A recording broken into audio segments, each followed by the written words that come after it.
The chamber was colder than Arya Voss remembered. A sterile chill, engineered no doubt to preserve neutrality, permeated the council hall.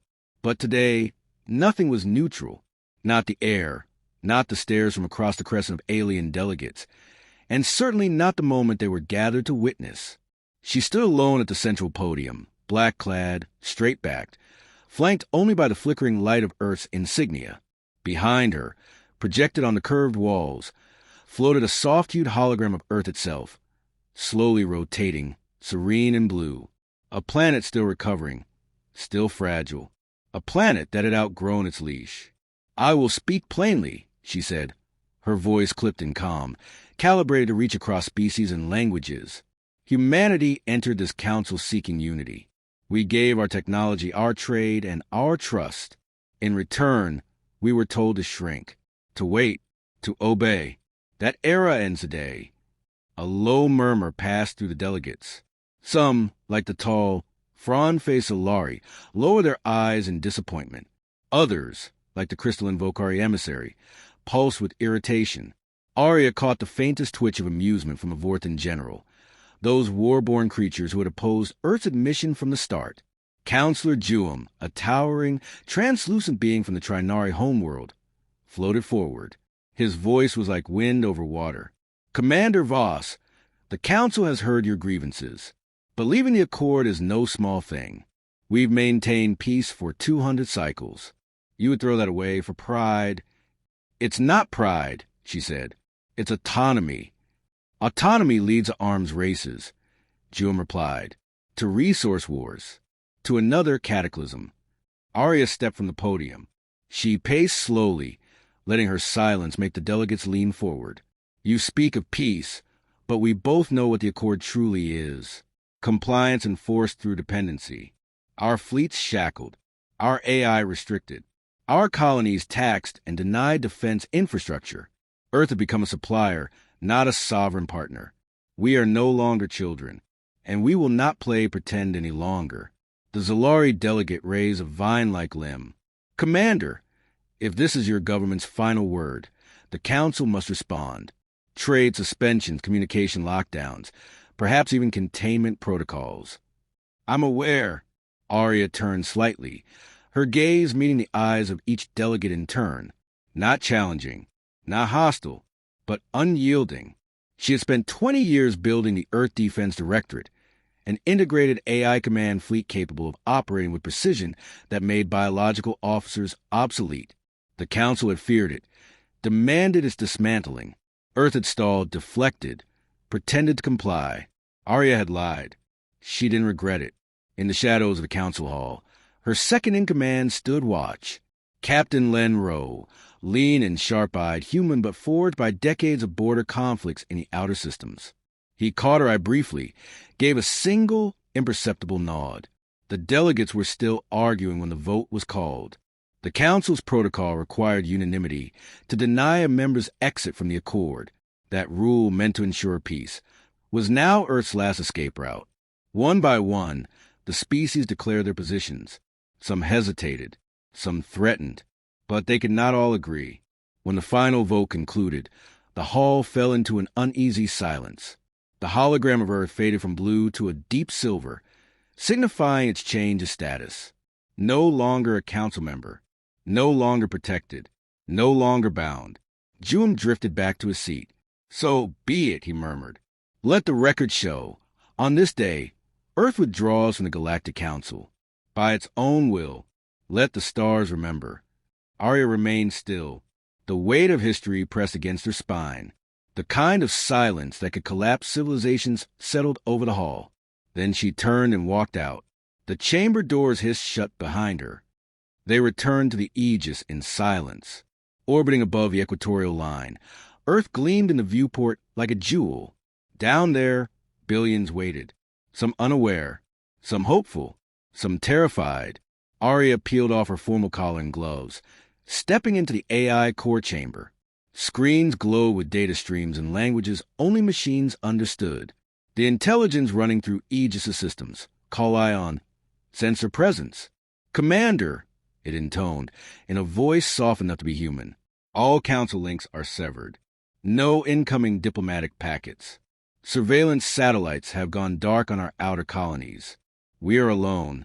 We were always alone, she said, not bitterly, but with something quieter. Acceptance.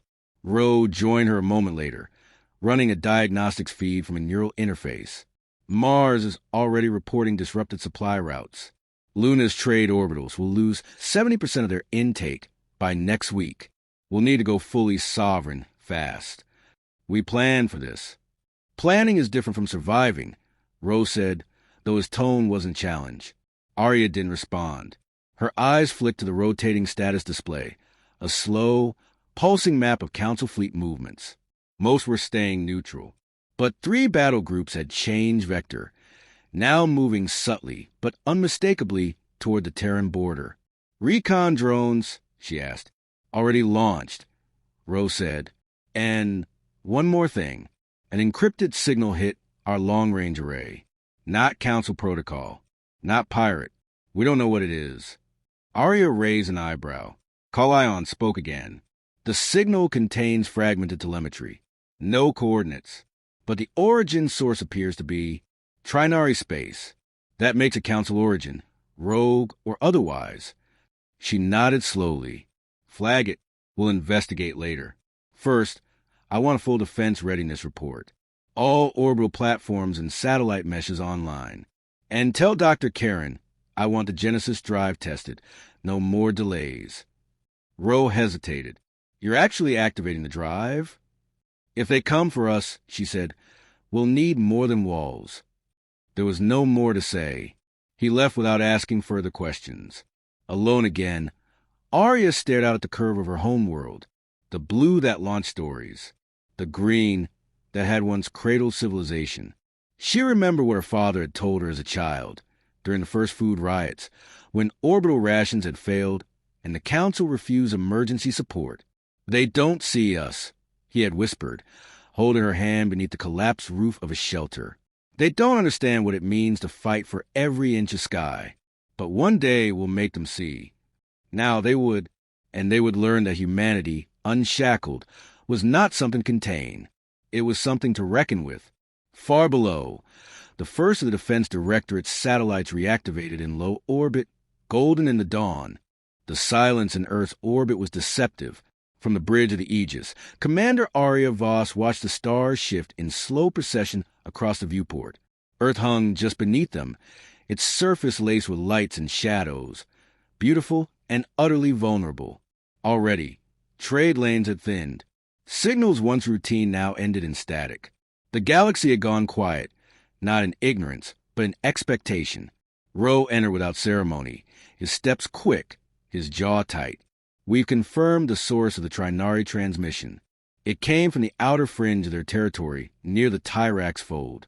No known installations out there. No charted colonies. Council Black Site? Arya asked without turning. Possible. Or a rogue faction. Whoever sent it knew our encryption format from 10 cycles ago.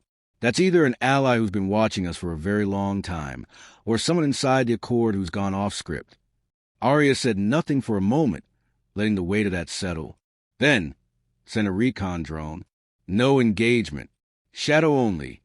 Already done. ETA 42 hours. She finally turned. Good. And our supply models.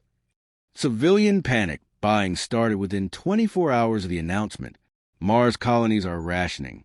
Lunar Dock 6 halted all non-critical shipments to divert power to their shielding grid. Council's AI watchdogs haven't responded, but satellite readings show 6 vessels from the Tarsan League breaking formation and vectoring toward Terran outer space. Unofficial retaliation, she murmured, or testing our resolve. Arya exhaled through her nose. Then we make our resolve unmistakable. She left the bridge, crossing into the war room, where the core team had assembled. Holograms glowed across the central table. Fleet schematics, economic forecasts, communication outages, and a steadily updating map of nearby Council activity. At the table's far end stood Dr. Celine Karen, head of the Genesis program. Her white coat was streaked with dust and fuel stains. She looked out of place among the uniformed officers, but no less authoritative. "Commander," Celine greeted her curtly. "I assume you've read my latest briefing." "I read enough." "You tested the drive?" "Yes. And if you're asking whether it works, I'll say this. It works, but it hurts. We ran a full system ignition over the Arctic Ring. It burned through 3 stabilizers and caused an electromagnetic pulse that knocked out every unshielded drone in a 200-kilometer radius. You're saying it's too dangerous? I'm saying it's raw, barely weaponized. And if we ignite it anywhere near civilian centers, we might win a battle and lose the planet. Arya folded her arms. Keep refining it. We may not get a second chance to fight. Across the room, a voice interrupted. "Do you ever think we're going too far, Arya?" The tone was familiar, tired more than accusatory. Arya turned to see her brother, Eli Voss, seated against the far wall. He wore no uniform. His long coat was dusted with desert wind, his boots worn from walking, not from war, but from diplomacy. Eli had once been the Terran ambassador to the Council. He had resigned the day after Earth's vote. "This isn't what we wanted," he continued, standing slowly. "Independence, yes. Freedom, always. But escalation? Preemptive strikes? Genesis drives? Is this the world we fought for?" Arya looked at him carefully. "The world we fought for doesn't exist. The moment we left the Council, they made their choice. They can't afford to let us stand. If we don't act now, there won't be a next week to argue about philosophy." Eli stepped closer. "There's still time for diplomacy. I've received feelers, off-record messages. There are factions in the Council who see this for what it is. A mistake. An overreach. They want dialogue." Arya studied him. "And what would you have me do? Wait while the Tarsan fleet tests our border, while the Council readies containment protocols?" "I want you to build," Eli said, "not destroy. Let me negotiate."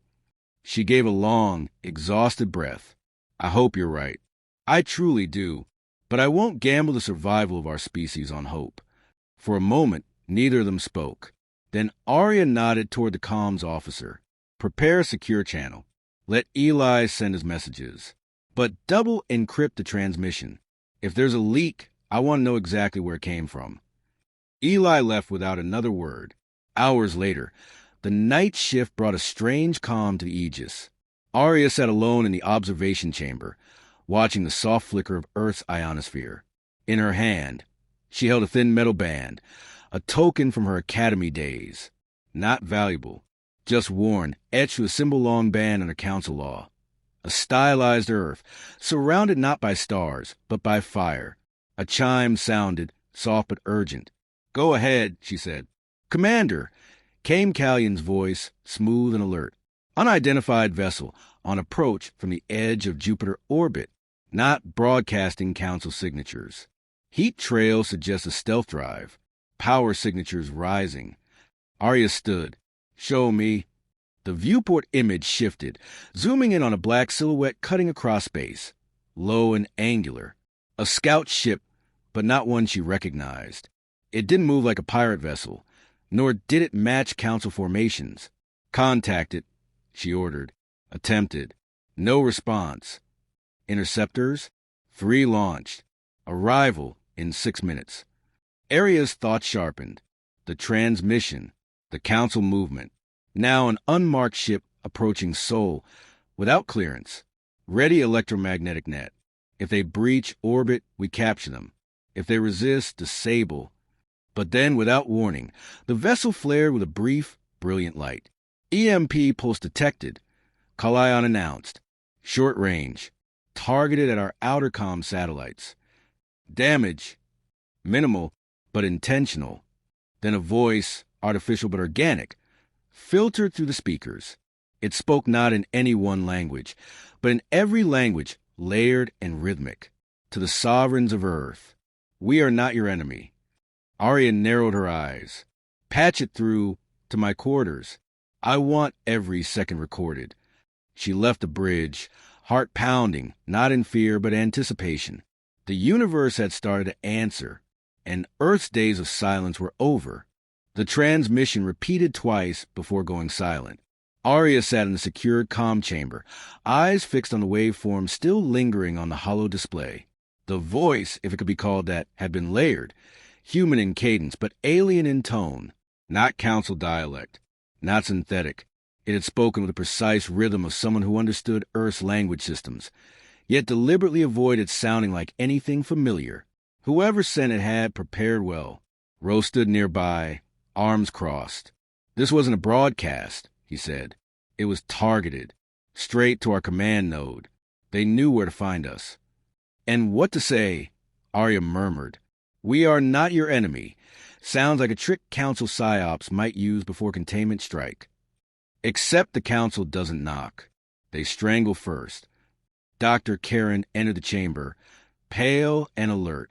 I've scrubbed the signal pattern. It's not Council-made. No known language architecture. And the quantum ping they use to sync with our net, it's archaic. Like it was built on tech from before the Accord even existed. Rowe frowned. Pre-Council? That's impossible. Earth barely had FTL when the Accord found us. Karen shook her head. I didn't say it was Earth tech. I said it was old. Arya stood. What about the ship? We tracked it past the asteroid belt, Rose said. Then it disappeared. Literally. Either they cloaked using something beyond what the Council allows, or it folded into null space.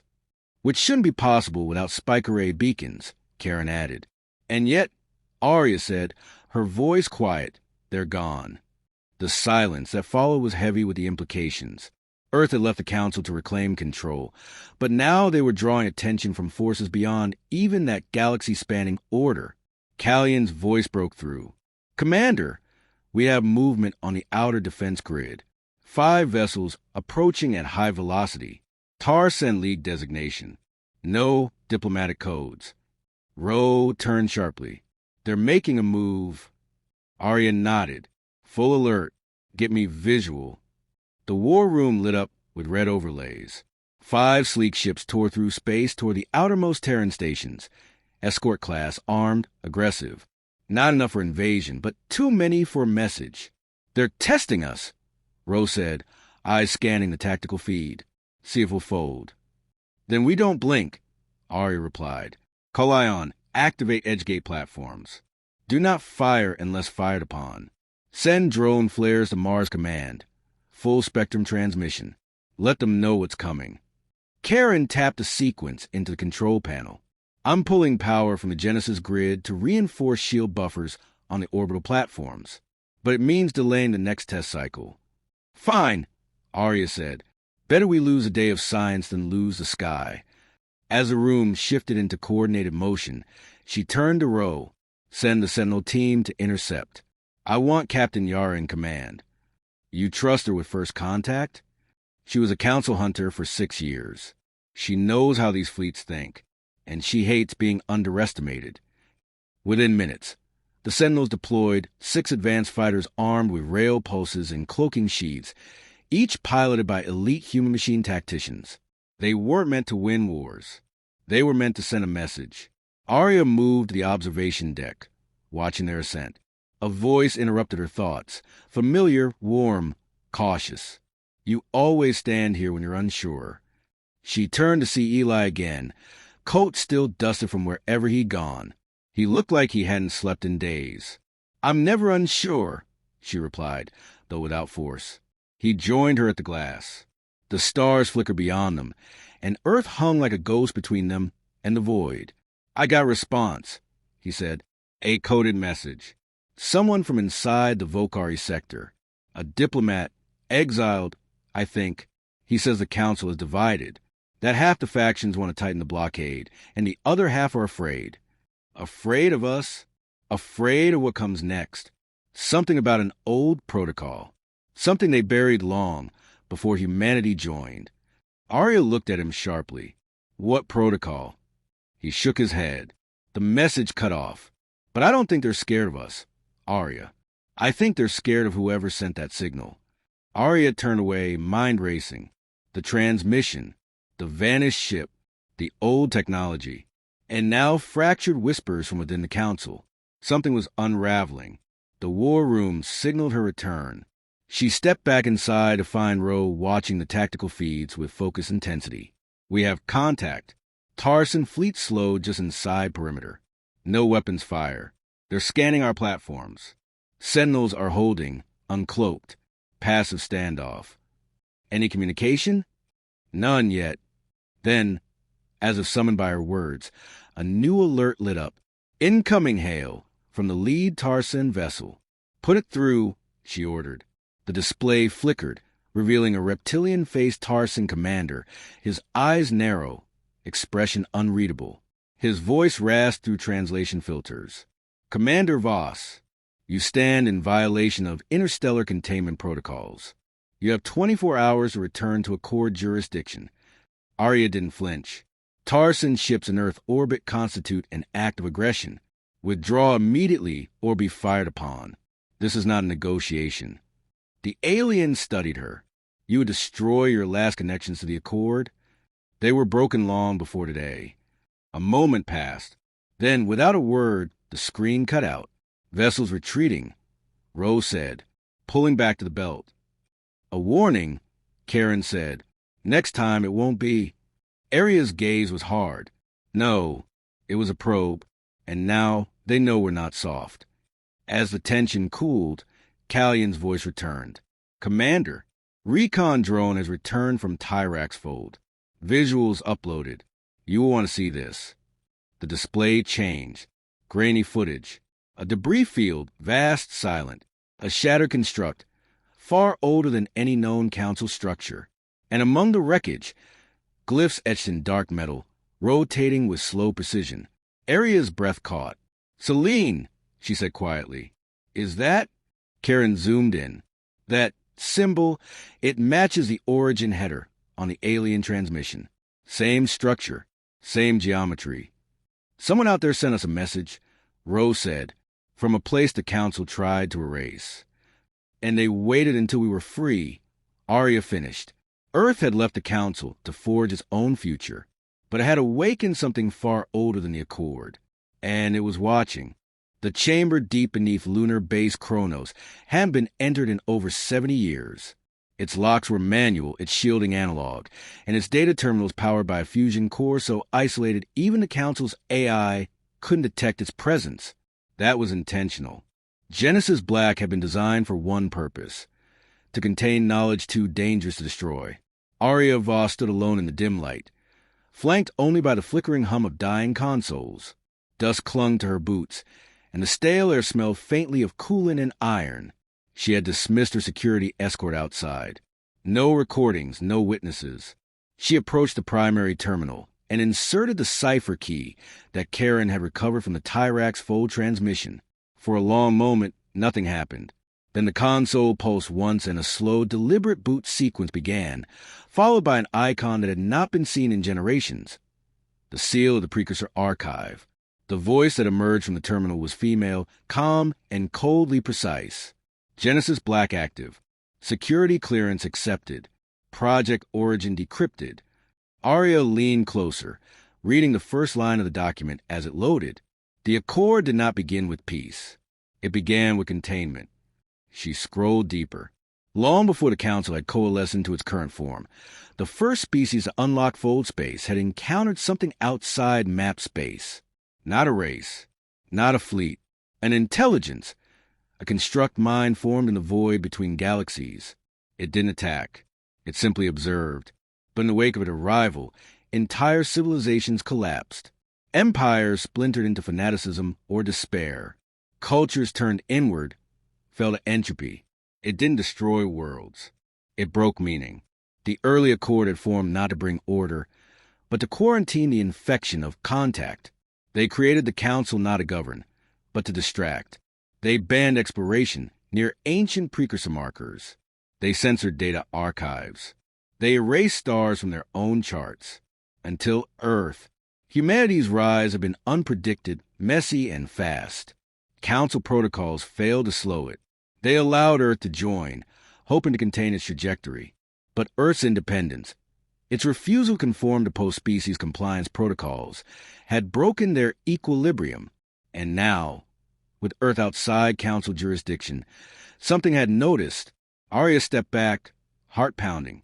Eli's warnings, the ship beyond Jupiter, the ancient glyphs, it all converge here. Karen's voice came through on her secure line, urgent. Arya, we need you topside. Now, you're going to want to see this. She raced to the launch deck. The transit shuttle cut a quick arc back to orbit, and by the time she returned to the Aegis, a new holographic feed had taken over the war room. Beyond Pluto's edge, in the deep black, something was forming. It wasn't a ship, not exactly. It was structure, lightless, immense, growing with impossible precision. A rotating latticework of obsidian angles and spheres. The scale of it defied comprehension. It began construction 40 minutes ago, Karen reported. No known material signature. It's folding in on itself, generating mass faster than any fusion process we've ever seen. Council? Arya asked. They're as blind as we are. Their relay posts are frozen. Their fleets have stopped moving. The room went still. Eli arrived, winded, face pale. I just received a burst from Volkari High Command. They're retreating from half their outposts, shutting down diplomatic centers. Why? Rowe demanded. They're calling it the Awakening. Karen added. I cross-referenced the old Genesis logs. The structure matches descriptions from a protocol called Nocturne Event. Supposedly, it's the first sign that the construct intelligence is entering this galaxy again. Arya stared at the rotating black geometry forming in the void. What does it want? Rowe asked. No one answered. Then Kalion spoke up. We've received another transmission. Same source as before. It's not a message, it's a directive. Play it, Arya said. The voice returned, layered, calm, neither threat nor plea. The cycle resumes. Earth is unshackled. You may choose understanding or extinction. The message ended. Silence fell again. Arya turned to the others. How much time before it reaches inter-system proximity? 72 hours, Karen said. Maybe less. She took a breath. Prepare full fleet dispersal. Civilian evacuation protocols. And I want Project Genesis fully armed. If we're going to make a stand, we do it on our terms. Eli stepped forward. You don't understand. This isn't a war. It's an arrival. That thing out there, it doesn't want territory. It wants us to see it, to change from it. Arya looked at him. Then what do you propose we do? Surrender? No, Eli said. We engage. Not with weapons. With contact. Rowe scoffed. That's suicide. But Arya was silent. Her eyes remained locked on the black structure forming beyond the edge of known space, and the quiet message still echoing in her ears. She didn't believe in destiny. But something was waiting for them in the dark, and it had waited a very, very long time.